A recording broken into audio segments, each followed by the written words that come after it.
Hello అండి. అందరూ ఎలా ఉన్నారు? నేనైతే బాగున్నాను. మీరు కూడా బాగుండాలని కోరుకుంటున్నాను. ముందుగా ఈ సంవత్సరం డీఎస్సీ రాస్తున్న వాళ్ళందరికీ ఆల్ ద బెస్ట్ అండి. అందరూ కూడా ఎగ్జామ్ బాగా రాయాలి. మంచి మార్క్స్ రావాలని కోరుకుంటున్నానండి. మీరు టాపిక్ ఏంటంటే మనం 8th class Telugu text book అనేది చెప్పడం జరుగుతుంది. మనకి ఇది 11 వీడియో అనుకుంటా అండి. చాలా ఇంపార్టెంట్ బిట్స్ ఇవి. చెప్తున్నాను. ప్రతి క్లాస్‌లో కూడా తెలుగు టెక్స్ట్ బుక్ మనకు థర్డ్ అయినా, ఫోర్త్, ఫిఫ్త్, సిక్స్త్, సెవెంత్ అనే టెక్స్ట్ బుక్‌లన్నీ కంప్లీట్ చేశానండి నేను ఆల్రెడీ. తెలుగు టెక్స్ట్ బుక్‌లన్నీ కూడా లెసన్ వైస్ బిట్స్ చెప్పానండి. ఒకసారి చెక్ చేసుకోండి ఛానల్‌లో కొత్త వాళ్ళైతే. పాత వాళ్ళైతే వాళ్ళకి ఆల్రెడీ డైలీ చూస్తుంటారు. కొత్త వాళ్ళైతే ఒకసారి చెక్ చేయండి. అన్నీ అసలు తెలుగు టెక్స్ట్ బుక్ మీ దగ్గర ఉండవలసిన అవసరం లేదండి. అన్నీ కూడా నేను కవర్ చేసి చెప్తున్నాను. చాలా ఇంపార్టెంట్ బిట్స్ అండి ఇవి. ఈరోజు 8th క్లాస్ ప్రెజెంట్ అవుతుందండి వీడియోస్ అంతా లెసన్ వైజ్ చెప్తున్నాను.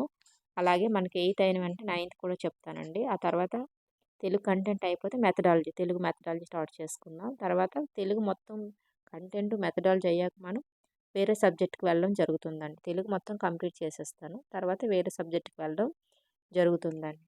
అలాగే మనకి ఇప్పుడు మనకి టాపిక్‌లోకి వెళ్తే మనకి ఇది భువన విజయం అండి. అది 8th క్లాస్‌లో ఒక లెసను. నేను కొన్ని వీడియోస్ నేను డిస్క్రిప్షన్‌లో పెడతాను. ఒకసారి చెక్ చేసుకోండి. దాని ప్రకారం మీకు నచ్చితే మనకి మన మన ఛానల్‌లో జీడీఎస్ ఛానల్ డీఎస్సీ బిట్స్ అని ఒక ప్లేలిస్ట్ ఉంటుంది. అందులో మనకి డీఎస్సీకి సంబంధించి అన్ని బిట్స్ కూడా అందులో నేను ఉన్నాయండి వీడియోస్. ఒకసారి చెక్ చేసుకోండి. చాలా ఇంపార్టెంట్ బిట్స్. ఈ వీడియో కూడా చాలా ఇంపార్టెంట్ అండి. వీడియో మాత్రం స్కిప్ చేయకుండా చూడండి. చాలామంది అసలు సబ్స్క్రైబ్ చేయకుండానే చూస్తున్నారండి. సబ్స్క్రైబ్ చేసుకోండి. మీకు నోటిఫికేషన్ వస్తుంది. వీడియో మాత్రం స్కిప్ చేయకుండా చూడండి. వీడియో కానీ నచ్చితే లైక్ చేయండి, షేర్ చేయండి, సబ్స్క్రైబ్ చేయండి. ఇప్పుడు మన టాపిక్లోకి వెళ్తే ఇది ఒక లెసన్ అండి 8th క్లాస్లో భువన విజయం అండి ఇది. భువన విజయం ప్రక్రియ ఏంటంటే సాహితీ రూపకం అండి. సాహితీ రూపకం. రెండో ఇతివృత్తం ఏంటంటే భాషాభిరుచి. ఇతివృత్తం ఏంటంటే భాషాభిరుచి అండి. ప్రక్రియ ఏంటంటే మనకి సాహితీ రూపకం. సాహితీ రూపకం అండి. ఇతివృత్తం భాషాభిరుచి. ఇక్కడ చూడండి పాఠం యొక్క ఉద్దేశం ఏంటి? మనకి భువన విజయం పాఠం యొక్క మనకి ఉద్దేశం ఏంటి? పాఠం యొక్క ఉద్దేశం ఏంటని అడుగుతున్నారు. మనం చూసుకుంటూ చూడండి. విద్యార్థులకు అష్టదిగ్గజ కవులున్న భువన విజయాన్ని పరిచయం చేస్తూ తెలుగు భాషకు ఉన్న ప్రత్యేకతను, ఘనతను, మాధుర్యాన్ని తెలియపరచడం, భాషాభివృద్ధిని పెంపొందించడమే ఈ పాఠ్యాంశం యొక్క ప్రధాన ఉద్దేశం. దీని యొక్క ప్రధాన ఉద్దేశం అండి.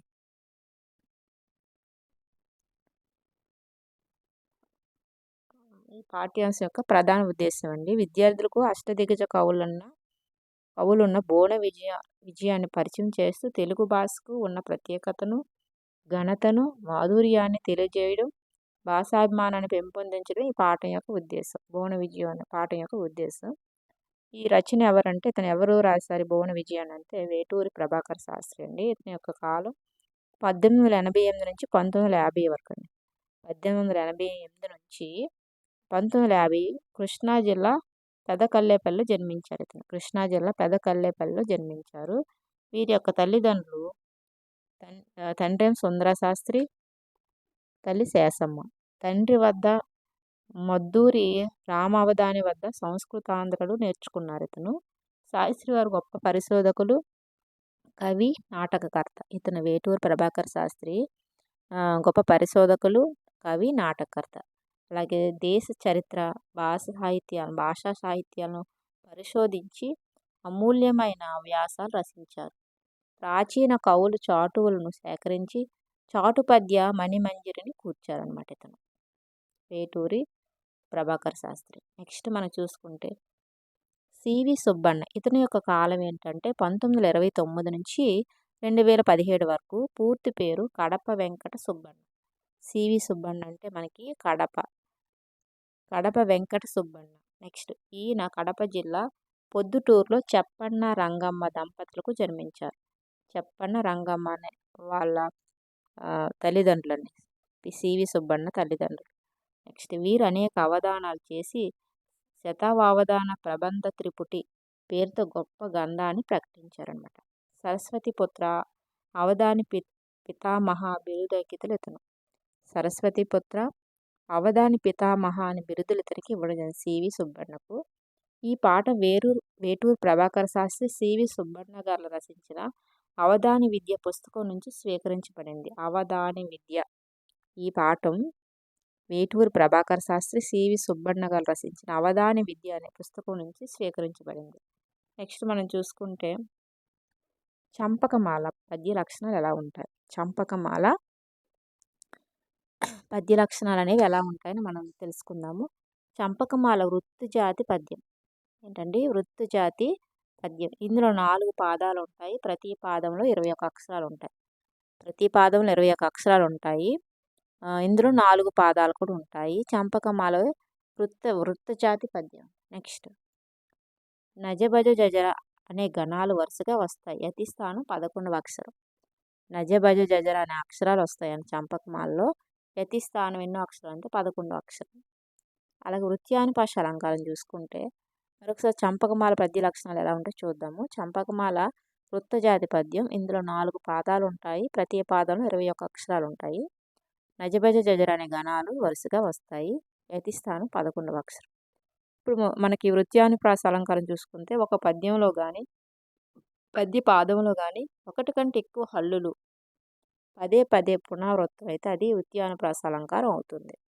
చూడండి మరొకసారి. ఒక పద్యం కానీ పద్యంలో కానీ అలాగే పద్య పాదంలో కానీ ఒకటి కంటే ఎక్కువ హల్లులు పదే పదే పునరావృతం అయితే అది వృత్యానుప్రాస అలంకారం అవుతుంది. ఉదాహరణకు వాడు బడికి వడివడిగా వచ్చాడు, వాడు బడికి వడిగడిగా వచ్చాడు. అలాంటి వాటిని మనం వెంటనే వస్తున్నాయి కదండి, వడివడిగానే అలాంటి పదాలు వస్తే అది వృత్యానుప్రాస అలంకారం అవుతుంది. అలాగే మనకు చూడండి జాతీయాలు న్యాయాలు. జాతీయం ఇచ్చి అది ఏ న్యాయం అనేది మనకి అడుగుతూ ఉంటారండి. జాతీయం ఇచ్చి మనకు చూడండి ఫస్ట్ది అరణ్యరోదన, అరణ్యరోదిత న్యాయం, అడవిలో ఏడ్చుట వ్యర్థం. ఇదొక జాతీయ న్యాయాలకు సంబంధించిన. అలా రెండోది చూడండి, కూర్చున్న గాడిద మేస్తున్న గాడిదను చెరిపినట్లు, అది వ్యాపార న్యాయం కింద వస్తుంది. అలాగే సేవకునిదే గుర్రం, అశ్వభృత్వ న్యాయం అండి. సేవకునిదే గుర్రం అనేది అశ్వభృత్య న్యాయం. అలాగే రోలు పోయి మధ్యలతో మొరపెట్టుకున్నట్లు, ఇవన్నీ జాతీయాలు అలాగే న్యాయాలండి. ఉలూకల బృందంగ న్యాయం, ఉలూకల బృందంగ న్యాయం అండి. అలా గుణవంతుడు కుమారుడు ఒక్కడే చాలును, ఇది ఏకపుత్ర న్యాయం కింద వస్తుంది. అలాగే ముళ్ళు తీసుకునుటకు ముల్లే తగునున్నట్లు, కంటక వాక్యం, కంటక న్యాయం కింద వస్తుంది. అరటి ఆకు ముళ్ళుపై పడిన ముళ్ళు అరటాకు పైన ఆకుకే ప్రమాదం, ఇది కదలీకంటక న్యాయం కింద వస్తుంది. అలాగే ఏనుగు మింగిన వెలగపండు లాగును, ఇది కరికి పిత్తదా న్యాయం, కరికి పిత్తదా న్యాయం కింద వస్తుంది. కాకి ముక్కును దొండపండుకు పెట్టినట్లు ఉంది, ఇది కాక త్రోటి బింబ న్యాయం. ఇవి కూడా చాలా ఇంపార్టెంట్ అండి. ఇవి బావిలో కప్ప, ఇది కుపస్థ మండుక న్యాయం, కుపస్థ మండుక న్యాయం. అలాగే గాడిదకేమి తెలుసు గంధపు పొడి వాసన అనేది గార్ధబంధన న్యాయం. నెక్స్ట్ మనం చూసుకుంటే బెల్లం కొట్టిన రాయి అన్నట్లు అనే జాతీయము గుడోపల న్యాయం అండి. అలాగే ఈ ఊరికి ఆ ఊరు ఎంత దూరమో ఆ ఊరికి ఈ ఊరు అంతే దూరం అన్నట్లు అనేది మనకి గ్రామ దూర న్యాయం, గ్రామ దూర న్యాయము. అలాగే నమిలిన దానిని మరలా మరలా నమ్ములుట అనేది చర్వణ న్యాయం, చర్వణ న్యాయం అండి. అలాగే పులిని చూసి నక్క వాత పెట్టుకున్నట్లు, ఇది చిత్రికాంగ జంబుక న్యాయం, చిత్రికాంగ జంబుక న్యాయం. అలాగే కడవంతు గుమ్మడికాయ కత్తిపేటకు లోకమైనట్లు అనేది చురికా కూష్మండ న్యాయం. కాళ్ళు కాలిన పిల్లి విధం, ఇది దగ్ధ పదమార్జుల న్యాయం, దగ్ధ పదమార్జుల న్యాయం అండి. నదులన్నిటికీ సముద్రమే ఆధారం అన్నట్లు, ఇది నది సముద్ర న్యాయం. ఓడలు బండ్లు ఓడలగుట అనేది నౌక శకట న్యాయం కింద వస్తుంది. అడుసు తొక్కనేల కాలు కడగనేల పంగ ప్రక్షాళన న్యాయం కింద వస్తాయి. ఇవి కూడా చాలా ఇంపార్టెంట్ అండి. అలాగే దీనికి సంబంధించిన భువన విద్యకు సంబంధించిన కొన్ని బిట్స్ అనేవి ఇచ్చారండి, అవి ఒకసారి చూద్దాము. బిట్స్ రూపంలో కూడా మనకి అడగడం జరుగుతుంది, అందువల్ల ఇది కూడా ఒకసారి చెక్ చేసుకుందాం. చూడండి, భువన విజయం పాఠం యొక్క ప్రక్రియ ఏంటి? భువన విజయం పాఠం యొక్క ప్రక్రియ ఏంటి? ఫస్ట్ చూడండి మనకి సాహితీ రూపకం, రెండోది ఆత్మకథ, మూడోది వచన కవిత, నాలుగోది ఇతిహాసం. ఈ నాలుగింట్లో ఏంటని అడుగుతున్నారు. భువన విజయ పాఠం యొక్క ప్రక్రియ ఏంటంటే మనకు ఆప్షన్ 1 అండి సాహితీ రూపకం అండి. సాహితీ రూపకం భువన విజయం పాఠం యొక్క ప్రక్రియ సాహితీ రూపకం. నెక్స్ట్ భువన విజయం పాఠ్యభాగ ఇతివృత్తం ఏంటి? భువన విజయం పాఠ్యభాగం ఇతివృత్తం ఏంటి? ఫస్ట్ చూడండి భాషాభివృద్ధి, 2 సమానత్వం, 3 మానవ విలువలు, 4 అతిథి గౌరవం. ఈ నాలుగింట్లో ఏంటంటే మనకి ఇక్కడ ఆప్షన్ 1 అండి భాషాభివృద్ధి. భువన విజయం పాఠ్యభాగం యొక్క ప్రక్రియ అంటే మనకు సాహితీ రూపకం వస్తుంది. ఇతివృత్తం ఏంటంటే భాషాభివృద్ధి. అలాగే సివి సుబ్బన్న గారి పూర్తి పేరు ఏమిటి? సివి సుబ్బన్న గారి పూర్తి పేరు ఏంటి? ఫస్ట్ చూడండి కడప వెంకట సుబ్బన్న, రెండోది కర్నూలు వెంకట సుబ్బన్న, మూడోది కలిగొట్ల వీర సుబ్బన్న, 4 కరుగూరి వీర సుబ్బన్న. ఈ నాలుగింట్లో ఎవరు అంటే మనకి ఇక్కడ ఆప్షన్ 1 అనేది కరెక్ట్ అవుతుంది. కడప వెంకట సుబ్బన్న. సివి సుబ్బన్న అంటే కడప వెంకట సుబ్బన్న. నెక్స్ట్ సివి సుబ్బన్న గారి సొంత జిల్లా ఏది? సివి సుబ్బన్న గారు ఏ జిల్లా? ఫస్ట్ చూడండి కడప, రెండోది కర్నూలు, మూడోది చిత్తూరు, నాలుగోది గుంటూరు. అతనిది ఏ జిల్లా? సివి సుబ్బన్నది అని అడుగుతున్నారు. మనకి ఇక్కడ ఆప్షన్ 1 అండి కడప. సివి సుబ్బన్న గారి జిల్లా కడప జిల్లా. నెక్స్ట్ క్రింది వారిలో సరైన ప్రవచనాన్ని గుర్తించండి. సరైన దాన్ని గుర్తించమన్నాడు. ఫస్ట్ చూడండి సివి సుబ్బన్న గారి బిరుదు సరస్వతి పుత్ర. రెండోది సివి సుబ్బన్న గారి బిరుదు అవధాని పితామహ. మూడోది చాటుపద్య మణిమంజరి సివి సుబ్బన్న గారి రచన. ఈ మూడిట్లో ఏది కరెక్ట్ అని అడుగుతున్నారు. మనకి ఇక్కడ ఆప్షన్ 4 అండి. ఇది ఈ అనేది అసత్యం, మిగతావన్నీ కూడా కరెక్ట్ అండి. సివి సుబ్బన్న గారి బిరుదు సరస్వతి పుత్ర, సివి సుబ్బన్న గారి బిరుదు అవధాని పితామహ. నెక్స్ట్ మనకి 6వది అగ్రజానుజులై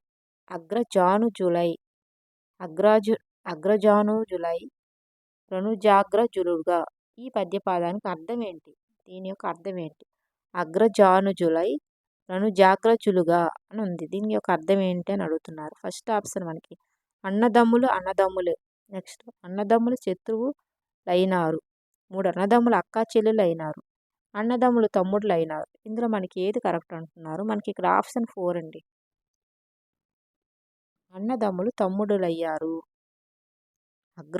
అగ్రజనుజులై రణుజాగ్రజులుగా అని అనమాట. ఇది దానికి అర్థం ఏంటి? అన్నదమ్ములు తమ్ముడులయ్యారు. నెక్స్ట్ మనకి చూడండి 7వది కింది పద్యపాదాలు సరైన క్రమంలో అమర్చండి. కింది పద్యపాదాలను సరైన క్రమంలో అమర్చండి. ఫస్ట్ చూడండి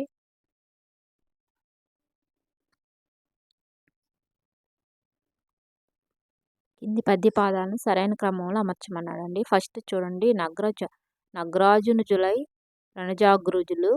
నెక్స్ట్ మునసి లక్ష్మణుడు ఆశ్లేష బుట్టినాడు. మూడోది భరత లక్ష్మ క్రమమిది ఎరసి చూడు. నెక్స్ట్ పుష్యమిను భరతాక్యుడు పుట్టినాడు. ఇది మన సరైన క్రమంలో అమర్చమన్నాడు. మనకి ఇక్కడ ఆప్షన్ 4 అనేది కరెక్ట్ అవుతుంది. ఫస్ట్ చూడండి పుష్యమిన్ భరతాక్యుడు పుట్టినాడు. రెండోది మునసి లక్ష్మణుడు ఆశ్లేష పుట్టినాడు. నెక్స్ట్ భరత లక్ష్మణ క్రమమిది ఎరసి చూడు. నాలుగోది నగ్రజానుజులై రణజాగృజులు. ఇవి మన సరైన క్రమంలో పెట్టవలసినవి. నెక్స్ట్ మనం చూసుకుంటే పెద్ద అనే పదానికి ప్రకృతి పదం ఏది? పెద్ద అనే పదానికి ప్రకృతి పదం ఏదని అడుగుతున్నారు. మనకి ఇక్కడ 4 ఆప్షన్లు ఇచ్చాడు. ఒకటి పేద, రెండోది పెద్ద, రెండోది పేద, మూడోది వృద్ధి, నాలుగోది వృద్ధ. మనకి ఇది సరైన క్రమం. ఇందులో కరెక్ట్ది మనం చెప్పాలండి. పెద్ద అనే పదానికి ప్రకృతి పదం ఏంటంటే మనకి ఇక్కడ ఆప్షన్ 4 అనేది కరెక్ట్ ఉంది. వృద్ధ అండి. పెద్ద అనే పదానికి ప్రకృతి పదం వృద్ధ.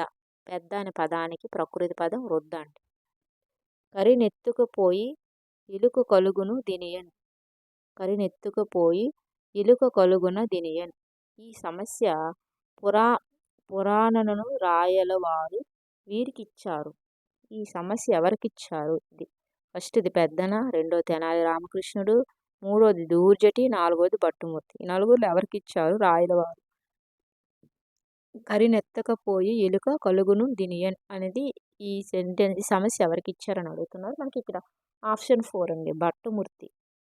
ఇది భట్టుమూర్తికి ఇవ్వడం జరిగింది ఈ సమస్యని. నెక్స్ట్ మనకు చూడండి, క్రింది వారిలో శ్రీకాళహస్తీశ్వరుని కృపతో రచనలు చేసిన కవి ఎవరు?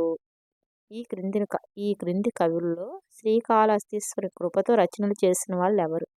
ఫస్ట్ చూడండి, మాదయ్య గారి మల్లన, రెండోది అయ్యలరాజు రామభద్రుడు, మూడోది పెంగళ సూరణ, నాలుగోది దూర్జటి. నలుగురిలో ఎవరు అని అడుగుతున్నారు. మనకి ఇక్కడ ఆప్షన్ 4 అండి, దూర్జటి. శ్రీకాళహస్తీశ్వరుని కృపతో రచనలు చేసిన కవి దూర్జటి అండి. నెక్స్ట్ మనకు చూడండి, పాండురంగుని పదగుంపనము వీరి కవిత్వ శైలి. ఎవరి యొక్క కవిత్వ శైలి అంటున్నారండి. పాండురంగుని గుంపనము వీరి కవిత్వక శైలి అన్నారు. ఫస్ట్ది కందుకూరి రుద్రకవి, అయ్యలరాజు రామభద్రుడు, మూడోది మాదయ్య గారి మల్లన, నాలుగోది తెనాలి రామకృష్ణుడు. ఈ నలుగురిలో ఎవరంటే మనకి ఇక్కడ ఆప్షన్ 4 అండి, తెనాలి రామకృష్ణుడు. పాండురంగుని పదగుంపనము ఎవరి యొక్క కవిత్వ శైలి అంటే తెనాలి రామకృష్ణుడు. నెక్స్ట్, అష్టావధానంలో పృచ్ఛకుడు నాలుగు పదాలు ఇచ్చి అవధానిని పద్యం చెప్పమనడం ఏంటి? అష్టావధానంలో పృచ్ఛకుడు 4 పదాలు ఇచ్చి అవధానిని పద్యం చెప్పమనడం ఏంటి? సమస్య పురాణం, నిషిద్ధాక్షరి, వ్యస్తాక్షరి, దత్తపది. ఈ నాలుగింట్లో ఏది అంటున్నారు. మనకి ఇక్కడ ఆప్షన్ 4 అండి, దత్తపది అండి. అష్టావధానంలో పృచ్ఛకుడు 4 పదాలు ఇచ్చి అవధాని పద్యం చెప్పమనడం అనేది దత్తపది కింద వస్తుంది. నెక్స్ట్ మనకు చూడండి 13ది, శ్రీ హరిభక్త నికాయ అని పింగళి సూరణ వీరిని ఉద్దేశించి అన్నాడు. శ్రీ హరిభక్త నికాయ అని పింగళి సూరణ ఎవరిని ఉద్దేశించి అన్నాడు? ఫస్ట్ చూడండి, పెద్దన, రెండోది తెనాలి రామకృష్ణుడు, మూడోది శ్రీకృష్ణదేవరాయలు, నాలుగోది తాతాచార్యులు. నలుగురిలో ఎవరని అడుగుతున్నారు. మనకి ఇక్కడ ఆప్షన్ 3 అనేది కరెక్ట్ అవుతుంది, శ్రీకృష్ణదేవరాయలు. శ్రీహరిభక్త నికాయ అని పింగళి సూరణ ఎవరిని ఉద్దేశించి అన్నారంటే శ్రీకృష్ణదేవరాయలు అండి. అలాగే పాండురంగ మహత్యం రచించింది ఎవరు?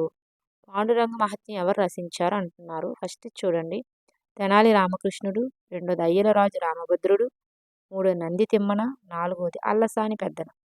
ఎవరని అంటున్నారు. మనకి ఇక్కడ ఈ 4 ఆప్షన్లో మనకి ఇక్కడ ఆప్షన్ 1 అండి, తెనాలి రామకృష్ణుడు. పాండురంగ మహత్యం రచించింది తెనాలి రామకృష్ణుడు. నెక్స్ట్ మనం చూసుకుంటే, మత్స్యావతారంలో శ్రీహరి ఇతనిని సంహరించారు. మత్స్యావతారంలో శ్రీహరి ఎవరిని సంహరించాడు అని అడుగుతున్నారు. మనకి ఇక్కడ ఆప్షన్ ఫస్ట్ది అరుకాసురుడు, రెండోది సోమకాసురుడు, మూడోది బలి, నాలుగోది త్రిపురాసురుడు. ఈ నలుగురిలో ఎవరని అంటున్నారండి. మత్స్యావతారంలో శ్రీహరి ఎవరిని సంహరించారు అంటున్నారు. మనకి ఇక్కడ ఆప్షన్ 2 అనేది కరెక్ట్ అవుతుంది. సోమకాసురుడిని మనకి మత్స్యావతారంలో శ్రీహరి సంహరించడం జరిగిందండి, సోమకాసురుడు. నెక్స్ట్, భాష అనే పదానికి నానార్థాలు ఏంటి? భాష అనే పదానికి నానార్థాలండి. ఫస్ట్ చూడండి, ఒట్టు రుచి, రెండోది భాష చీల్చు, మూడోది ఒట్టు శపథం, నాలుగోది ఒట్టు భాష అండి. ఈ నాలుగింట్లో ఏంటని అడుగుతున్నారు. నాలుగింట్లో మనకి ఇక్కడ ఆప్షన్ 4 అనేది కరెక్ట్ అవుతుందండి, ఒట్టు భాష. భాష అనే పదానికి నానార్థాలు ఒట్టు భాష అండి. భాష అనే పదానికి నానార్థాలు ఒట్టు భాష. నెక్స్ట్, శర్కర అనే పదానికి వికృతి ఏంటి? శర్కర అనే పదానికి వికృతి పదం ఏంటన్నాడు. మనకు 4 ఆప్షన్ ఇచ్చాడు. ఒకటి చక్రము, రెండోది చంద్రము, మూడోది సర్కారు, నాలుగోది చక్కెర. ఈ నాలుగింట్లో ఏంటి?